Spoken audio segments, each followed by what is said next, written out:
Saya Tiara Francisca, NPM 1611060427 dari Pendidikan Biologi akan memberikan tips proses pembuatan oncom.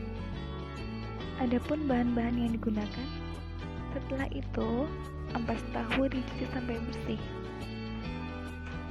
Setelah dicuci, ampas tahu dicampur dengan tepung kanji atau tepung tapioka.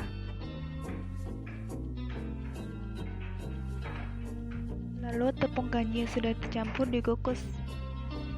Setelah ampas tahu dikukus sekitar 2-3 jam, lalu diangkat dikeringkan. Nah, fungsi dari tepung tapioka tadi sebagai perekat ampas tahu agar mudah dibentuk. Selain itu, sebagai media tumbuh kapang dari oncomnya juga. Nah, untuk cetakan bisa terbuat dari bambu, bisa terbuat dari misalnya tampah, ataupun cetakan lainnya. Daun pisang juga. Nah, saya menggunakan daun pisang untuk cetakan dari oncom saya. Nah, sebelum dicetak di bawah oncom atau di atas daunnya tadi ditaburi sedikit ragi, lalu dicetak. Di atasnya juga ditaburi ragi juga agar tumbuh jamurnya bisa merata di atas maupun di bawah dari oncom tersebut.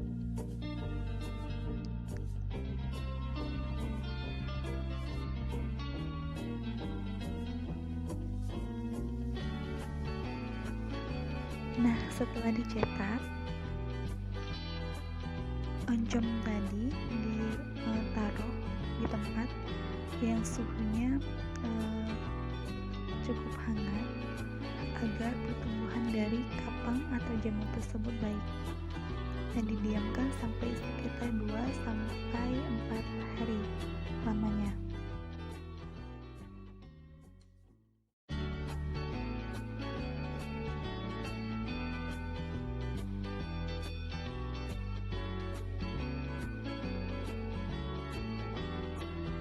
Sedikit penjelasan mengenai oncom. Nah, oncom sendiri adalah salah satu makanan khas dari Jawa Barat. Oncom diperoleh dari hasil fermentasi.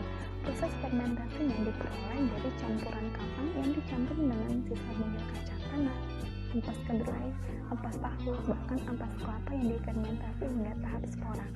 Nah, ada dua jenis oncom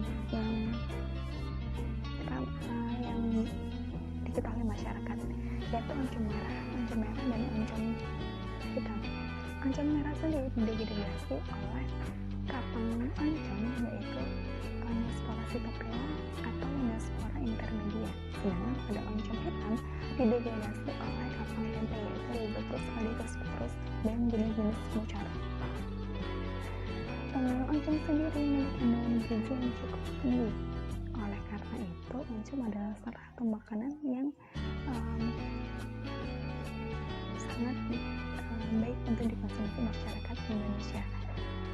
Selain itu, kandungan karbohidrat dan protein cukup tinggi pada oncom dan bungil kacang tanah, menjadi salah satu alasan mengapa oncom ini sangat baik untuk dikonsumsi masyarakat Indonesia.